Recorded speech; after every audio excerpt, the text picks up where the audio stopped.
Welcome to the NCO Journal Podcast, where we explore NCO professional development. This is a podcast series where we discuss published articles with authors and provide a forum for the open exchange of ideas, information, and solutions.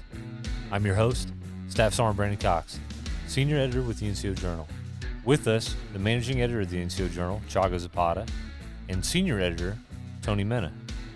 Today we discuss a very popular article titled The Understated Art of Knowing When to STFU, with authors, retired Command Sergeant Major Gabriel Arnold. He's a chair for the Department of Army Operations at the Sergeant Major's Academy, Fort Bliss, Texas.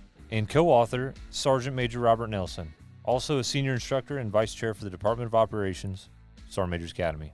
Before we get started, could you please tell us a bit about yourselves? So my name is Gabe Arnold. Currently, I'm the chair for the Department of Army Operations. It's one of 5 departments in the Sergeant Major Residence Course here on Fort Bliss. I finished my career here. It was 32 years in 1 December 2020. And I really wanted to come back here and work. And so I was able to get that opportunity. And so now I love my job.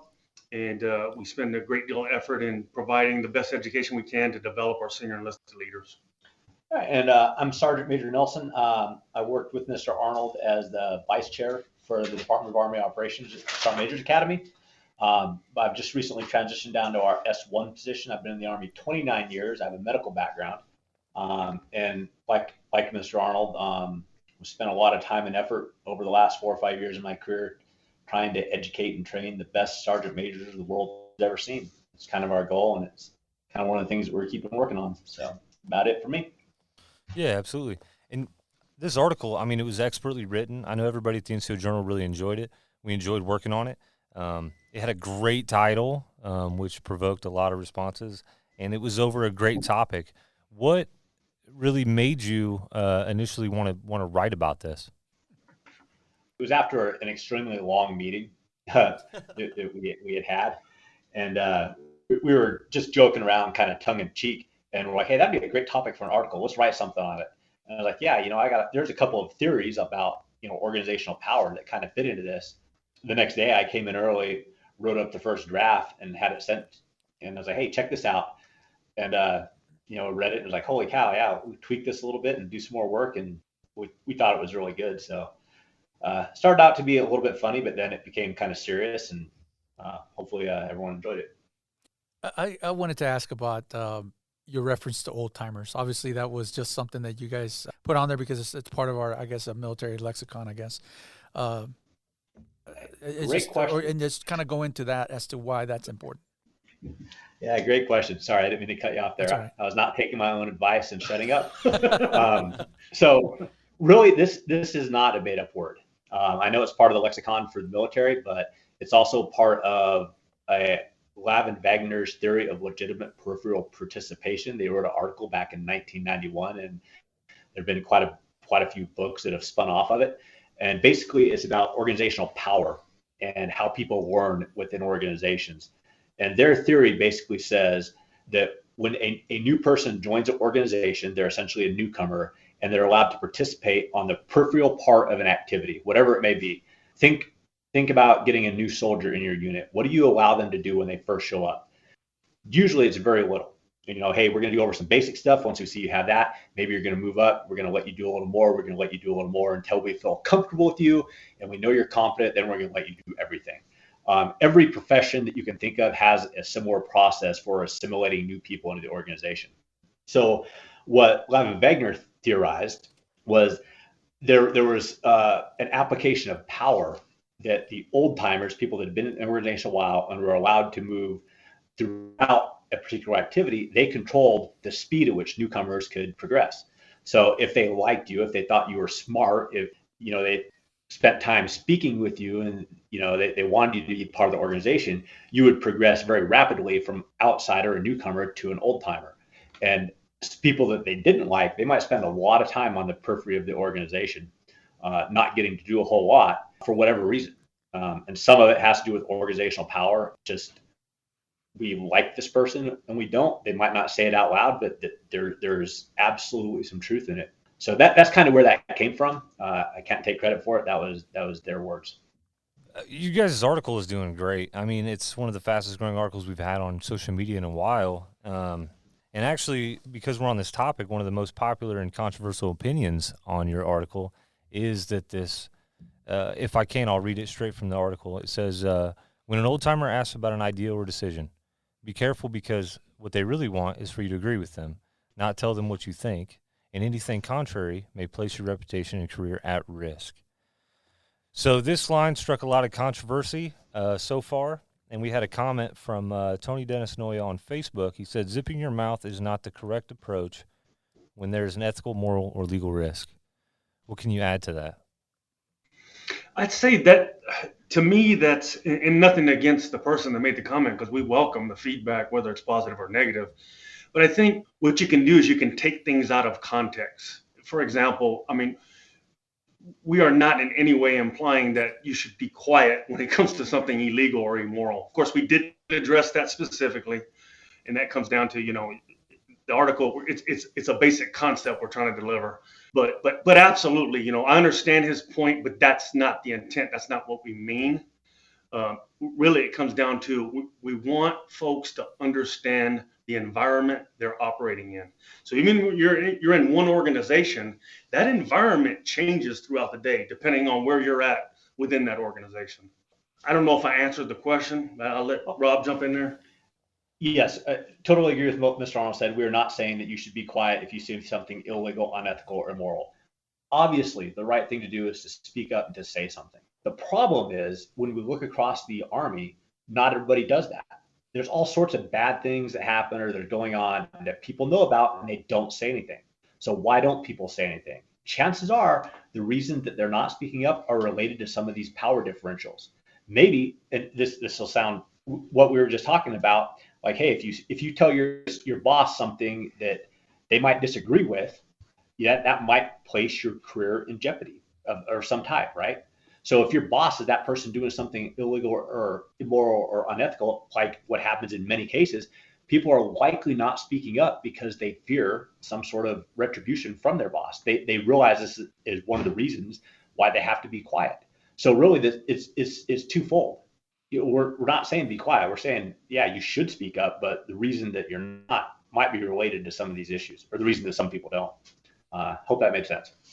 No, it does. And I think a lot of, especially junior soldiers, struggle with that every day with seniors when they may not even know what the process is to complete the mission, and maybe they think that's wrong, but they don't really say anything because they're afraid of reprisal or retribution, like you said. What do you think would be a good idea then, or some good advice to give to a junior NCO about how to do that? Yeah, I think if I had the answer to that, we could probably write a book about it and sell a whole bunch of copies. Because I think that's one of the things we definitely struggle with is getting folks to speak up when it is something that's really bad. So my advice, first thing is, if it's illegal, unethical, immoral, you got to speak up. You have a duty to do it. So you just have to be prepared that it's not going to be easy. The other sort of advice that I would give junior NCOs in regards to being able to speak up is try to build relationships with the people around you so that you're more comfortable talking about hard things. And I know that can be very hard to do when you're a sergeant and, we're saying, hey, you should be able to go talk to the first sergeant. And they might be very intimidated by the first sergeant. Some people do this very well, some don't. So I know it's a little bit ironic that we've written an article about being quiet and we're giving you answers that are 5 minutes long each. But I would just say, and I don't know, I mean, we can take this out if it's not relevant, but there is one more dangerous element. I say dangerous, I'm not even sure if that's the right word, but it's perception. And I'll speak from a personal perspective. If you have the perception that something inappropriate is going on, let's say an inappropriate relationship, some type of sexual harassment or sexual assault or fraternization of some type, it's you have to be careful. In that situation, you really have to have the facts before you speak up, because you're dealing with someone's career. And even if it's a false accusation, you're still almost destroying the reputation of the individual accused. And that's another element in there that's just tough. Now that we've talked about some of the more extreme side of what to do when speaking up, and I know a lot of those commenters, I think that's where their mind was headed when they wrote some of these comments, was like, well, so you're telling me not to talk at all, right? That's really not what the article is about. And I wonder if you guys would go through some of those principles of your article to kind of explain what it is you're trying to give to the public. Let's talk about the first one. We're talking about time and organization. Think about being a part of an organization where you get a new platoon leader or a new platoon sergeant or a new sergeant or a new somebody. And the first day they show up, they start bad mouthing all the stuff they perceived is wrong about the organization. They haven't really been there long enough to understand what's going on, but they just start telling you about all the bad things that they're seeing that are happening potentially without really understanding what's going on. That'd be the first thing that, at least from my perspective in the military, is when new folks show up and they just don't shut up, they just keep talking about things before they understand. That takes away from their ability to have a credible voice in the organization. So, like Mr. Arnold just said, you really want to get the facts before you start, running your mouth about things. I think that's maybe the first thing to consider. So, if you've been in the organization a short time, it's best to be quiet just for a little bit, unless it's something illegal, unethical, or immoral. Then you should do it. Yeah, and this is also very annoying to what we call old timers, or folks that have vested time in the organization that have been working very hard. So you got this new person coming in, pointing out all these deficiencies and acting like they're the ones, that are here to save the day. And so, get a little time under your belt, do some active listening, work hard, gain an understanding, and then, it might be a more appropriate time to speak up and point out what might be wrong. Sure. And, that leads right into your reputation in the unit. Just showing up and being the naysayer and identifying all this stuff without, first really understanding why things are the way they are, that will potentially give you a bad reputation that will take away your voice and your ability to speak up when things become more important. It's directly related to, the power that you have in the organization, either by position, which is a form of power in the military, probably the most popularly used form, even though it's probably not the most effective. You really want that expert or referent power, which kind of ties into the next principle we talked about, was competence. Yeah, you could be a very competent person, very intelligent, but like I'll tie it back to no time in the organization. If you don't wait for the appropriate time to apply that competence, let's say with speaking up, and this has nothing to do with illegal or immoral, then the old timers or the folks that have been in that organization for a while can deem you incompetent, or you have to work a little while before you actually earn, again, flipping back to the old timers, them deeming you competent as somebody, who should have a voice, who's intelligent, has good ideas, and we should listen to this person. Right. And, I just want to add one more thing kind of to this whole sort of concept here. So a lot of this stuff that we're talking about, they're not overt public conversations. This is stuff that happens kind of behind closed doors where, you've got some people that have been in the organization a while, and they'll sort of decide how valuable the person's voice is. And they're not going to come out and say it publicly, but they're going to say, hey, flat out, this person is not helpful to the unit. They're not very smart. They're not going to be in a position of authority, until they straighten out, or for the rest of the time they're here. They're private conversations that happen that no one will probably talk about. Then I don't know if I want to interject, but I was going to talk about power for a minute. There's basically two types of power. Positional, if you take an average organization who has a command sergeant major and a lieutenant colonel, those folks have the positional power. So, they're going to have a voice right off the bat. Folks are going to listen to them. And then you got positional power, which is, it takes time to gain that. Let's take Sergeant First Class Nelson as an example. Always gets the mission complete, always takes care of soldiers, always gets the job done, always has a positive attitude. That individual over time is building his personal power. So when that individual decides to speak up, he's more likely to be listened to. That makes me think of when I first joined the military. He was a master sergeant, and this was back in 1989. He was a Vietnam vet. He said very little, but whenever he did speak, it was meaningful, it was relevant, and it was impactful, and people listened. I'll always remember this guy. His name was Matt Sergeant Black, and that was a long time ago. But I think that there was a lesson there that he taught me that to this day I learn: speak lightly, but carry a big stick. I feel we should use that line in the article. That's a good one. Well, speaking of lines in the article, I'm just going to go with my favorite. Hit me right off the bat. As soon as I read it, I was like, we're taking this. And then it inspired like the cover art and everything.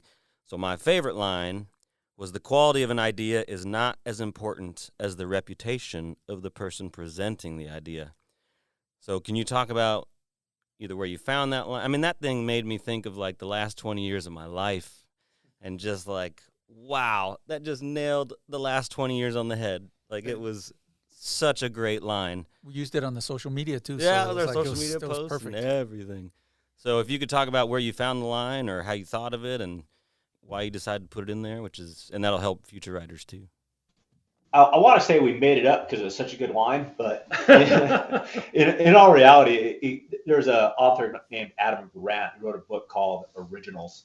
He alludes to it a little bit about the qualities of ideas in organizations, where a good idea, if it's presented by someone that doesn't have a good reputation, or isn't perceived of as smart or an old timer or whatever, that idea might fall on deaf ears. And you've probably seen it a bunch of times in a bunch of different organizations, where the people that are closest to the execution of an activity, they're the doers. They'll have good ideas on how to streamline processes, make things more efficient, maybe do things better. And a lot of times it just falls on deaf ears when they bring it up, because they're not perceived as having knowledge, power, positional or personal or whatever, to add value to that idea.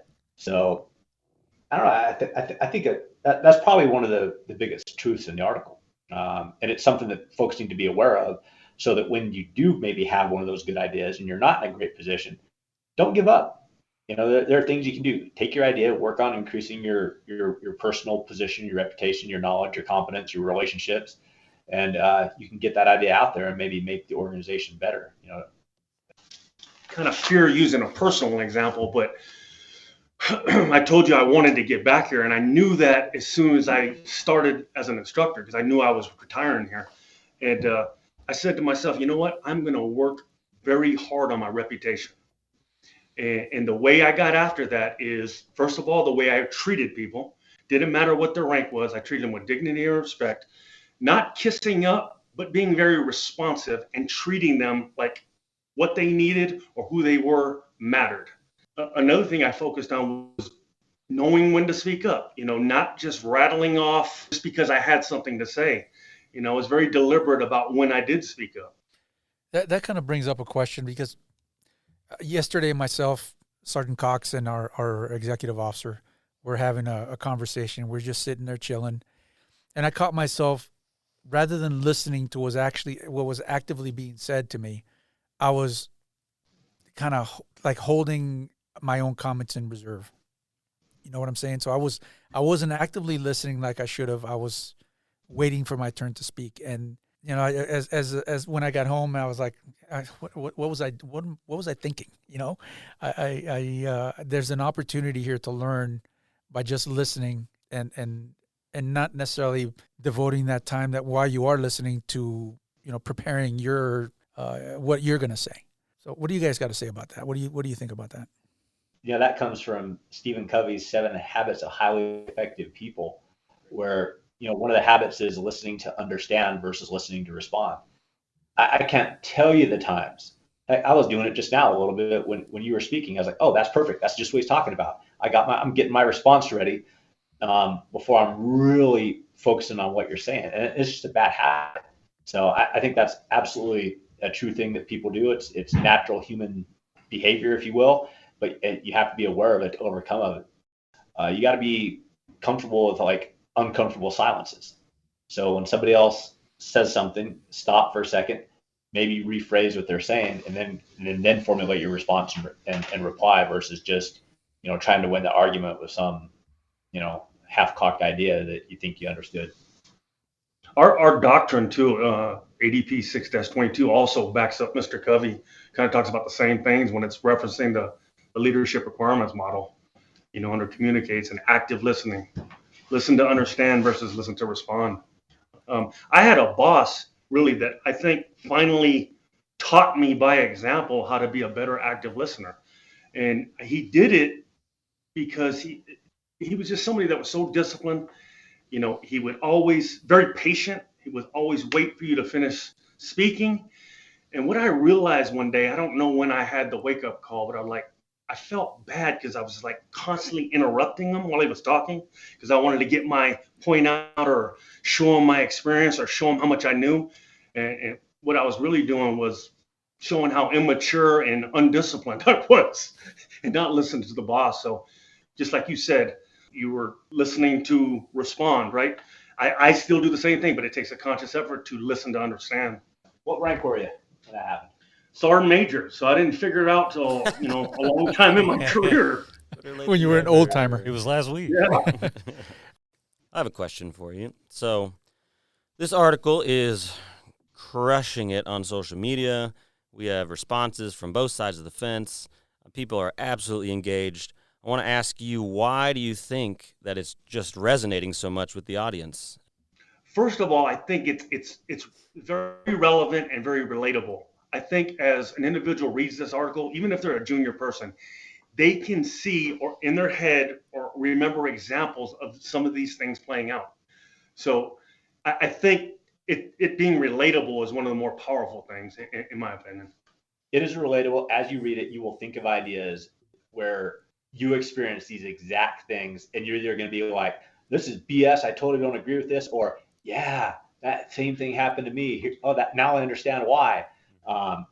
So that's like the first part. The second part is it's a little bit controversial. The title is a little bit funny. There's some tongue in cheek involved. And at the end of the day, too, it's good advice. I have some writing questions that'll help our future authors. Sure. So you guys are return authors. You've done multiple articles for us.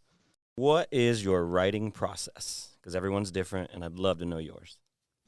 Jot down a bunch of ideas on a whiteboard.